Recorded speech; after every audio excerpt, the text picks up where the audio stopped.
Hi, everyone, and welcome to another episode of Sisters in Service. I am your host, Kat Corchado. And today I have a truly inspiring guest with us. Her name is Jennifer Arthurton. She's the dynamic founder of Old Chicks No Shit. Yes, I had to say it. You can't shorten that, okay? I just have to say it out loud.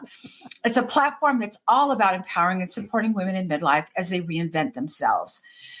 Jennifer's journey is nothing short of inspiring. At 50, she found herself at a crossroads, divorced, unemployed, an empty nester, and battling a stress-related illness. However, instead of letting these challenges define her, she used them as a stepping stone to create a mission that would help other women reclaim their power, purpose, and passion. So I want to present to you Miss Jennifer Arthurton. Jennifer, welcome to Sisters in Service. Thank you. I'm so happy to be here. Well, I'm glad to have you. Sisters in Service is about, we talk about the military, but we're also women and we're all going through this stuff. Okay. And in this realm in this world where if you're over a certain age, people don't want to be bothered with you. Like, you know what I'm saying? Like you're not seen, you're not heard. And so that's why I love your podcast name, because it's like, yeah, I know stuff. Yeah, I do. Just ask me anything. Yeah, it's so true. And because as women, for like most of our lives, we are defined by somebody else's image of us, like, whether is our body pleasing to somebody, like, what do we do for other people? Who are we taking care of? Right. Yes. And it can cause us to lose connection with who we are and like the powerful women that we are. Right. So like the name Old Chicks No Shit, I mean, it's tongue in cheek, but it really is about just reminding us that it doesn't really matter what's happening outside of us, because as long as we can believe in ourselves and in the knowledge and the wisdom and the life experience that we've accumulated, like that is our true power. But it's not easy in the culture that we live in. It's not. I often reflect back. So I used to be with a women veterans group, and these women have raised children and they went in the military and they did all these things. And they come out of the military and they go, who am I and what am I doing and where am I going? Yeah. And I think sometimes you have to look back. So if you've ever been on a map and you're like, oh, we started here and now we're here, look back at some of those events that happened in your life that were incredibly difficult.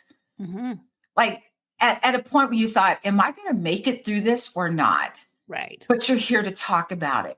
Yeah. Look at the strength it took to get from there to here. Yeah. And we forget that. We forget, we're such, and I'm going to say it out loud, we're such badasses. We just don't. Yeah. I'm going to get a t-shirt that says, yes, I am. And on the back, it's going to say a badass.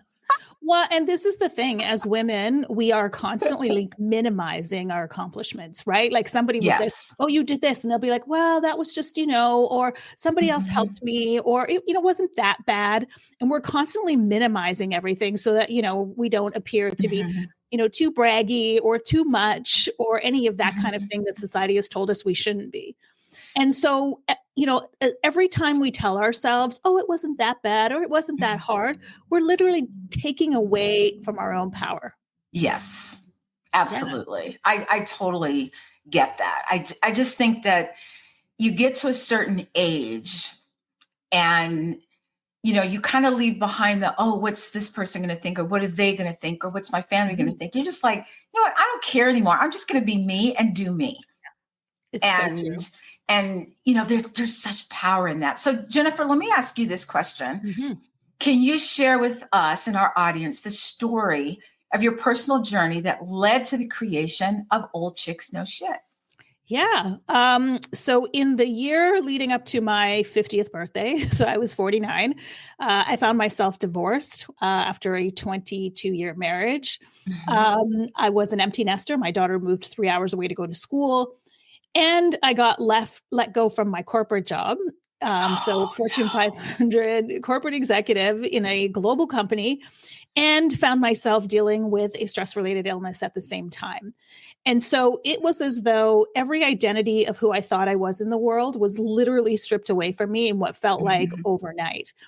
And you mentioned this earlier, when I actually came to face, okay, if I'm not a wife, if I'm not a mother, if I'm not a corporate executive, then who am I?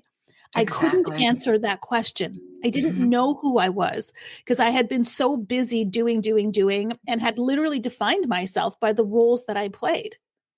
And I think so many women can relate to that, because like that's who we are, like our job titles, Mhm. sister, mother, daughter, those are the titles that define us. But when we start to look beyond that, what we will eventually recognize is that, like you said, there is this badass woman underneath there that has so Mhm. much to offer, like so Yes. many strengths and talents and gifts, combined with the life experience and wisdom that we've amassed. It's a Mhm. powerful force, but we don't recognize that. So I truly believed when I was, at the age of 50, that it was too late for me.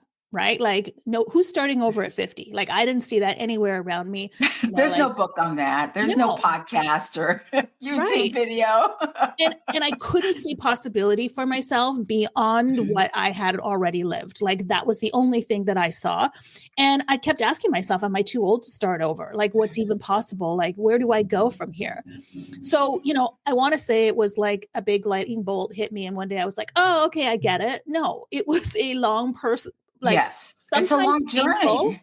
Yeah, Yeah. sometimes painful and often confronting journey to Mhm. really get to know who I was, and most importantly, like what did I want for my own life? Because like for many of us, I had, like many of us who are given the rules of the engagement like very early on, I had checked all the boxes and done all the right things, right? Like go to school, get good grades, get a corporate Yeah. job, work your way up Yeah. the All ladder. the So things. probably much like Check, the check, military. check, check. Right. But nowhere along that path did I actually stop to say, is this happy? Is this actually what I want?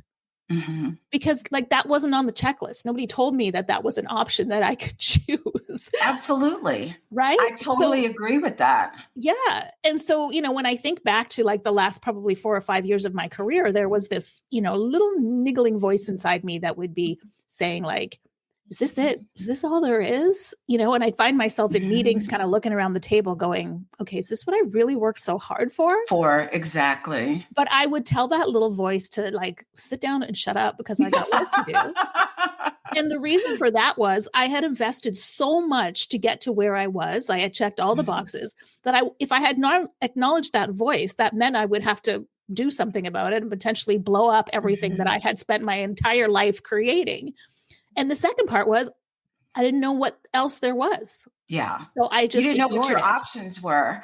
Right. I usually tell women that, you know, there's a time in your life when you're young and you have all these things you want to do, and then you fall in love, you get married, you may have kids, you may not have kids, whatever the thing is, the kids grow up and Mhm. become empty nesters. And then you're thinking, okay, now what? And I tell women to open that closet that you stuffed all that stuff in when you were Exactly. younger. And, they said, well, the door's closed. And I go, it's closed, but it's not locked. Just Yeah. peek, open the Yeah. door and peek around and say, okay, that's no longer serving me, but ooh, what about this? Yeah. Well, and I say this all the time that this chapter of our life is really about refocusing from everything that's happening outside us Mhm. to everything that's happening inside us. So to Mhm. the point that you made, it's like, what do I want more of in my life? What do I have want Mhm. less of? Like what's serving me, what's not serving me? And you have to go through this ruthless inventory, right? To cut Mhm. away all the things that no longer matter to you and refocus your energy on like what's Mhm. true and important for us. And for many of us, we have never done that. And so No. it can be a bit of a journey to figure out, okay, what does that even Mhm. look like? Like, what is important to me? And that Right? in and of itself is a journey. Just that part. Absolutely. Yeah. Absolutely. Like for me, that journey was literally, spending time with myself. Mhm. Like you would, to build a relationship with anybody else. It's really Like about being your own friend. right, building a relationship with yourself. So Yes. asking your being spending time with yourself, asking yourself, Mhm. what do you want? Some days it would be like, what would you like for lunch today?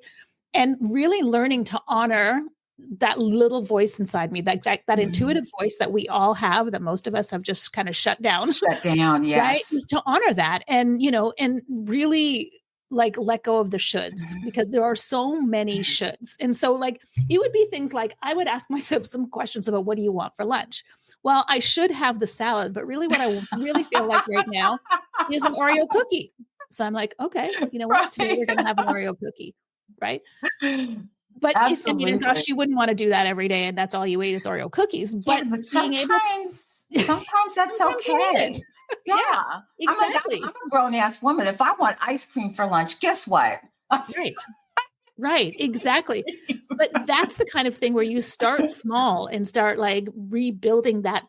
And it really Mhm, comes down to building trust in yourself, mhm, right? Like trust in that little mhm, inner voice that's guiding you, that is always guiding you. The question is, mhm. are you listening or not? I think that you also, at some point, and tell me if this resonates, is Mhm. that you have to we carry around so much emotional baggage that we stuff down in our gut. Okay. Oh, yeah. And during perimenopause and menopause, it starts to go like this and you push it back down. I Yeah. think you have to deal with that emotion and get it out of the way so that you can focus on yourself. 100%. I remember in the part of this transition, it was just like I was just out towards the very end of my career. So I was already divorced. I was still struggling with my health and all of this. Mhm. And I was on a business trip. I remember this in New York City, and I felt compelled to go to this meditation class that was at my yoga studio. I had tried meditating many times before and had determined it an abject failure because my brain just was not built that way. But for whatever Yes. reason, I was really called to go to this class. So I get to the class. There's like, I think there's 6 people in the class. You know, it's a guided meditation class. And we're all sitting there and the meditation begins. And I feel this well of emotion start to bubble up inside me. And I'm like, what is that? Like, what's happening? Right. And I'm trying to control it. I'm like, Jen, get it together. Like, and Yeah. before I know it, what happened was that well of emotion, like that I could no longer control, came up and out. And I was sitting on the mat, like not just crying, like sobbing, Bawling, like like ugly crying. ugly crying, exactly. And the instructor, she just like looked at me and she nodded and she kind of slid a box of Kleenex onto my mat. And I Mhm. sat there the whole time, like literally trying to blow my nose quietly and not sob too loud Aw. so that I'm not. Yeah. But what was happening, to the point that you just made, I had stuffed down so much that the Mhm. biggest part of my healing journey, and I didn't realize it at that point, but that was the beginning of my healing journey. And, when I had that release, and by the way, I went back to that class for another 4 weeks and did the exact same thing. So there's a lot in There there. was a lot to deal with, Right. yeah. But it was like somebody lifted a weight off me, and Mhm. it created space within my body, within my mind, right? To be able to now even consider other possibilities, to Yes. begin that healing journey to figure out who I was. Mhm. But you're absolutely right. You need to clear space, right? And allow yourself to have that experience of clearing space. Jennifer, what was during this time frame, it may start at 45, but somewhere in this realm, age range, Yeah. um, we all deal with the same things, but some things are more challenging than others for each individual. What was the biggest challenge you faced during your midlife reinvention, and what did you do to overcome it? Oh, wow. The biggest challenge.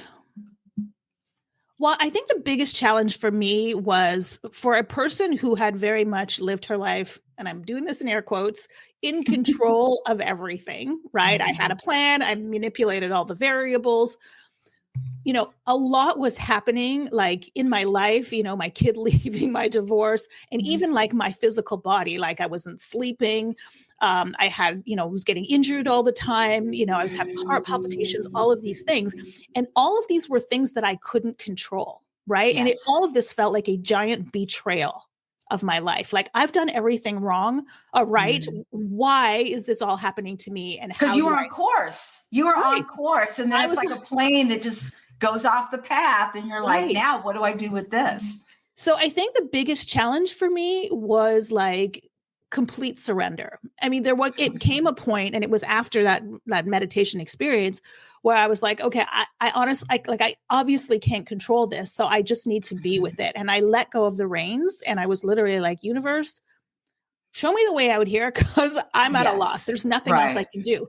And honestly, as a type A person who's kind of driven, that right there was the biggest gift that I could have received, because It's nothing was in letting my go. control. It was letting Yes. go. And even at the time, I had a personal trainer, and I was the person who was, in the gym at 5 a.m. before I would go to the office, kind of things. And even though all of this was happening, there was a part of me that's like, well, the one thing I can control is like, I can still go to the gym. Until Yes. one day I walked in there and my trainer fired me. She's like, I'm not doing this with you anymore. And I'm like, what are you talking about? She's like, your body is clearly talking to you and you're not paying attention, and I won't participate in this with you. And Wow. that was the final piece of Mhm. control that I had in my life. And I Mhm. tell you, I was so mad at her. Like, who does she think she is? She doesn't know what she's talking about, yada, yada, yada. Until about 2 weeks later, I was like, oh, yeah, I okay, get she's it. right. Oh, And yeah. that for Okay. me was the final letting go of Yeah. my former life, or who I thought I was. And that Mhm. opened the door to me then being able to step into, who am I and what is it that I Mhm. actually want for my life? Yeah, I totally get that. I was born into the military because my dad was military, and then I went into the military. And so my whole life was being on a base, being around military people. And then I get out and I'm thinking, who am I if I can't say I'm a veteran or I was military or I'm wearing the uniform? Right. And it's very disconcerting. It's very kind of like a gut punch. It is. And I remember going to my husband, and I was a communications project manager in the military. Could not find a job. I didn't get an invite. I didn't get an interview. I got jack, you know what, nothing. And so I've been in fitness probably maybe 10 years at that point. And I went to my husband. I said, I think I can make this fitness thing work. Can you give me 6 months? He goes, let's do it for a year. Let's see what's going to happen. And that was my calling. Mm, That's what I was meant to be doing, not sitting at a desk, taking orders right. from people. But I think that you have to take a chance on you. Yeah. You have relied on you for years in Mhm. everything. Yes, you were there for your kids, and you're there for your spouse, and you're there for your family and your job and your boss and blah, blah, blah, blah. But you're also there for you. Yeah. And I think 100%. that we have to tap back into, I trust me, I trust my gut. And Mhm. I think I'm just going to try to, what if I did this little thing? And it doesn't have to be huge. Take a step in Yeah. that direction, because I 100%. think that's important. So, Yeah. Jennifer, as a coach, what's the most common struggle, if there is one? Because there's many that you see for women looking to reclaim their power, purpose, and passion. Um, I think there's kind of two of the most common things that I hear, and it happens in pretty much every woman who is either part of my mastermind or is part of the one-on-one coaching group. And even in the events that I run, I hear Hmm. this. There are women who know that there's something more for them, like they're feeling pulled. Maybe they don't even know Hmm. what that is yet, but they know the life that they have been living is either no longer available to them because of transition, or is just no longer serving them.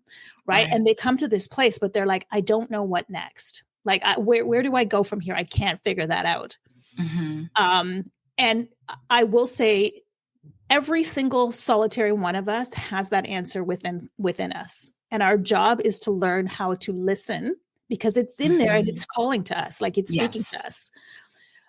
And our job is to learn to tap back in, which is why it's so important to start spending time with ourselves and start Hmm. listening and then start trusting what we hear. Um, or the other thing is just like, they might have a dream or a desire for their life, but they just haven't given themselves permission to Yes. really own it. Right. So it kind of Hmm. stays in this, well, that would be nice category. Right. Yeah, Um, exactly.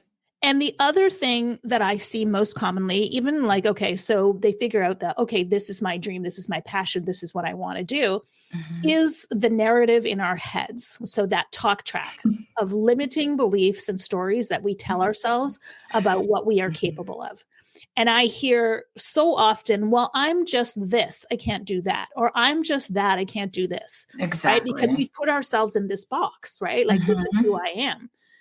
The truth is, there are so many dimensions to us, to who we are, that we have not yet explored.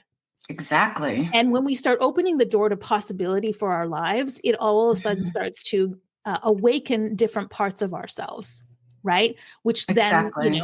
can grow and flourish into that. But, Mhm. we hold ourselves back because of our thoughts and beliefs about who we are. And when we challenge Mhm. them, 99.99% of every limiting thought you have in your head is plain old, just not true. Lies, Mhm. right? It's your ego keeping you safe. You're like, no, don't do that Exactly. because this could happen, Exactly. that could happen. I think Right. one of the things that as we get older, one of my friends, Yvonne Marchese, always says, to be a beginner at something again. Mm, And, maybe it's I started coloring. I used to love coloring as a child. And I started coloring. I got my pencils, I got my crayons. I actually have Crayola crayons. And I color, and it's like, no one's going to guard it, no one's going to grade it or anything like that. But it's just that moment where everything is quiet and mm, I'm just coloring. yeah. Go to a class, a ceramics class, or go to something and be a beginner. You have nothing to prove anymore. Yeah. I mean, that is so true. And the women I interview women on the podcast about their reinvention stories. And all of the women, women in sometimes in their 70s or 80s have Mhm. said, like the women who have been successful in creating amazing things in the world all say, I show up to everything as a beginner. What can I learn today? Yes. Right. Absolutely. And I remember on my own journey feeling very called to write. And I, would say to myself, but you're not a good writer. You're just not a good writer. And I held myself back for a long time because I was like, well, I just do strategy. I'm just this, I'm Mhm. just that, right?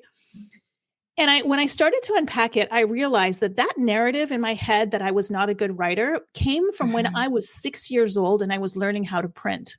And sometimes my printing was messy. It still kind of is. And it would go outside the line. Mhm. And the teacher that I had at the time would circle it and she would write, she would tell me, you're not a good writer.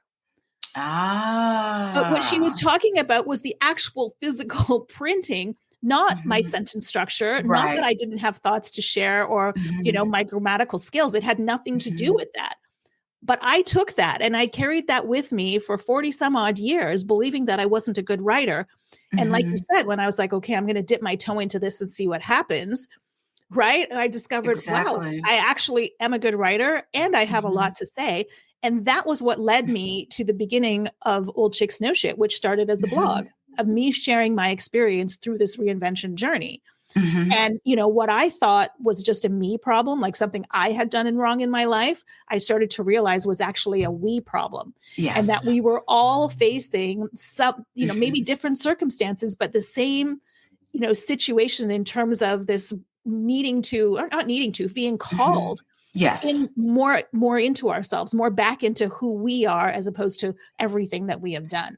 Being more true to ourselves. We've been so Absolutely. used to just putting ourselves out Mhm. there for various reasons that, it's time to be true to who we are. Yeah, And to your point about not being a good writer, being an author or writing looks different for everybody. Like I exactly. have a book that's going to be coming out, but I didn't write it. Okay. And I'm saying that in quotes. I did not write it. I talked it, and then it was put into a transcript and turned into, a book. So I'm not a writer, but you can still be an author. Yeah, Okay. So yeah, just saying. absolutely. Absolutely. And this is the thing, and you mentioned this earlier, is like, we have these like little thoughts and ideas of things that we want our dreams for our lives. But as soon as it pops into our head, we pile the 25 reasons on top of it Mhm. why it can't happen. And we literally kill that little seed, that little bud that's beginning to sprout. We just bury it. Right. Yes. If we can have that thought and just for a second say, what if, right? And just allow it a little bit of space, you Mhm. open the door to possibility. And the beautiful thing is, when you open the door to possibility, you cannot close it again, Absolutely. right? It Because stays that open. little thing leads to something else, that leads to something else, that leads Right. to you meeting Right. someone who can, and then it starts to mushroom. I just think, Exactly. yeah, I Yeah. love that. Yeah.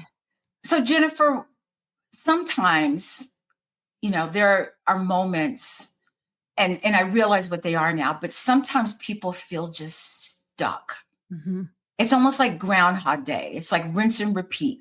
How Mhm. do you help women become unstuck? Yeah. Um, 95% of the thoughts that we think are a repeat, right? Like we basically think the same thought every day, the same thoughts, 95% of them over and over and over again every day. We're in this like unconsciously living our lives, just going about it, doing the things that we do. When people feel stuck, and usually we're talking about they can't take action to something, they're procrastinating, they say, I don't have time, I'm too busy, all of these things. Underneath that, there is a thought pattern that we need to bring awareness to. Right. So if we can stop and just ask ourselves, like, okay, what am I really afraid of? Like, what is the thought that I just had? Right. So this thing pops into your brain. There's deluge of negative thoughts about all the bad things that are going to happen if you step into it. Right. If you can even just bring awareness to one of those thoughts, like maybe it's, well, I'm not smart enough, or I don't have the money, or I don't have the time, like whatever that thing is. If you can bring awareness to one thought and then challenge that thought, right? Is this really true? Yes. So it could be, okay, if it's, for example, I'm not smart enough, right? Well, is that really true? Do you know that with 100% certainty? Well, no. And then, well, maybe I don't know how to do this, but could I learn it? Probably. Absolutely. Right? Are there other things that I have learned? Yeah. So as soon as you begin to not take those thoughts as gospel truth, as soon as you learn to start challenging them, you're able to start pulling them apart to see it for what it is. Like, I can't tell you how many times along my journey, I'm building the Old Chicks No Shit platform and everything, where I have just said, this is too hard. I can't do it. I just can't. Right. And I give myself permission to quit. And I will say, okay, you can quit, just go quit. Right. And I will do that. And it will last for an hour, 2 hours, maybe 24 hours before I'm like, okay, girl, it's not that hard. You can figure it out. Right. Yeah. Maybe you just need a break. Maybe you just need a break. Yeah. Right. Like maybe you need to just go outside and go for a walk and just yes. stop thinking about it. But like, we will have times along the way where we get stuck, and our job is really just to bring awareness to, like, what is it? What is the actual thought? Because it's very rarely the thing that it is that you want to do. It's something that you think about the thing that you want to do. And like I said, those thoughts 99% of the time are lies. Oh, yeah, absolutely. I always tell people that me and the word entrepreneur have been dating for years.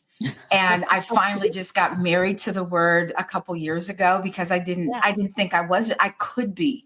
Because I didn't look like the entrepreneur. All the entrepreneurs were young and they had all this time to do, and I thought, I can't be an entrepreneur, but I can say that we just had our 2-year anniversary. So yeah. And the other thing I tell people too, and you alluded to this a little while ago as well, is to take the tiniest possible step that you can in the direction that you want to go, because it really is a bit of a brain hack, right? Yeah. So you say to your brain, oh, well, I'm going to do this thing. And then your brain goes, what? No. Here's like the 59 thoughts that are the reasons why you shouldn't. If you just take a tiny little step, you're like, oh, today I'm just going to research this one little thing. Exactly. The brain goes, okay, everybody calm down. She's just doing this. She's just doing just to this one. So it's a little bit of a hack, right? Because your brain's like, okay, we can manage this. We can do this one little thing. So if you do that every single day, one day you look back and you're like, oh my goodness, look how far I've come. Look how far I've come. Yeah. So because we're very much all or nothing. It's like we're doing the thing or we're not doing the thing. Exactly. When the reality is any change happens in tiny little increments. And so when we give ourselves permission to just take that tiny step in that direction, we will be in awe of how far we will go with that. Jennifer, this has been such an amazing, I feel like we could add on another hour to this. But where can people find you if they need to reach out to you, they need to be a part of your mastermind, or they just need your help? Where can people find you? Yeah, absolutely. Old Chicks No Shit is on Facebook and Instagram and the same name. I play mostly on Facebook and Instagram. And there's also my website, which is Old Chicks No Shit. So that's KNOWSHIT.com. And there you can find all of the offerings, any events that are coming up. So I run a series of events called Women, Wine, and Midlife Wisdom. And it's about opening the door to important topics of conversation that we might not be having with our friends, during this time. But it really is just about, reminding you about how powerful you are, reminding you that you have everything you need to take that next step. Because I've seen it with myself, and I've seen it with pretty much every one of my clients, that your life and every experience you have is leading you to, has led you perfectly to Right to exactly this where you need moment. to go next. Yeah. And you have everything you need. Maybe you Right. can't see it now. One of the things I have on my website is the badass list. And I have all of my clients do this, is to write a list of all of the things, like the challenges they've overcome, the things that they've accomplished, the experiences they've had, the lessons that they've learned, and to put it on paper. Right. Yes. And people say this to me all the time. When I look at that piece of paper, I'm like, I can't even believe that's me. Yeah. Right. Because it's like, But it's now a all of a sudden, visual. It's like, right. oh my gosh, did I do that? Yeah. And when you feel Yeah. stuck, when you feel like you can't do something, you go back to that piece of paper and you read that badass list to remind yourself of just how capable you are. And I just have to say that, you had me at wine. I'm just going to say that. One last question, Jennifer, for all our listeners who maybe are at the crossroads in their life, what's one piece of advice you'd like to leave them with today? The most important thing that you can do at this crossroads is to stop doing and just spend time with yourself. Like literally carve out, whether it's 5 minutes a day, whether it's 2 minutes a day, whatever it is, in quiet, with no book, no phone, no TV on or whatever, and just connect back into yourself. Because whatever question it is that you're struggling with right now, you already have the answer. It's in there, right? And you just have to spend some time listening in order to hear it. So, whatever's available to you, it doesn't need to be like a big meditation or anything. It can be sitting with your cup of coffee before the rest of the house wakes up, and then just ask yourself questions like, how are you feeling today?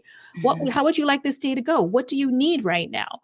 Right? Like, just ask yourself those questions. And, if you have a journal, I'm a huge proponent of journaling. When you get things out of your head and put them on paper, you can have a little bit of objectivity. So whatever the question is, write it down. Get it off your head, out of your head. I think that's important. Some space, because I don't know about you, but my head is very, very busy. There's a lot happening out there, right? But when I can write something down, all of a sudden it's like, oh yes, I see that exactly for what it is. So carve out, do yourself a favor and just carve out some time. It could even be a walk in nature, or one of my favorite things to do is to go out into the middle of the lake on my paddleboard and just sit there. It's so beautiful and peaceful. And I think that's the space where I can hear myself. Yeah. I think one of the best things I ever did was I had a client that bought me this sticker and it said Catitude. So, my name is Cat. Yeah. And so Sundays are Catitude days. Catitude days are days that I get to do whatever I want to do if and when I feel I want to do it. Excellent. I love that. What I like to do is I'll put a pen and a pad of paper just at the side of me. And I might be watching some movie I've seen so many times that I know the dialogue word for word. And all of a sudden I'll go, oh, and I'll have a thought. And I don't know what that thought is, but I'll write it down on the paper and then I'll just go back, and do it. And then at some point in time, I look at that paper and I go, that'd be a good quote. Oh, that could be this. That could, so you start formulating all of these ideas. So I think what you bring to the table is so important. We have to so much still support each other as women. This was Women's History Month and still is. It's not April yet, right? Not yet. But I think the more that we can help women, we help each other. Yeah. It's just been amazing. And Jennifer, I want to thank you for being on the podcast today. And for anyone listening, Jennifer I think she's got like a whole lot of other stuff in her head, because I feel like this conversation could keep going and going. And thank you, Jennifer, for being on the podcast. And, I will put it in the show notes of where you can reach her if you would like to, find out what she's doing and what she's about for more information. So until next time, please stay safe. Take care of each other. Until next time. And please, please remember, it's never too late to start your impossible.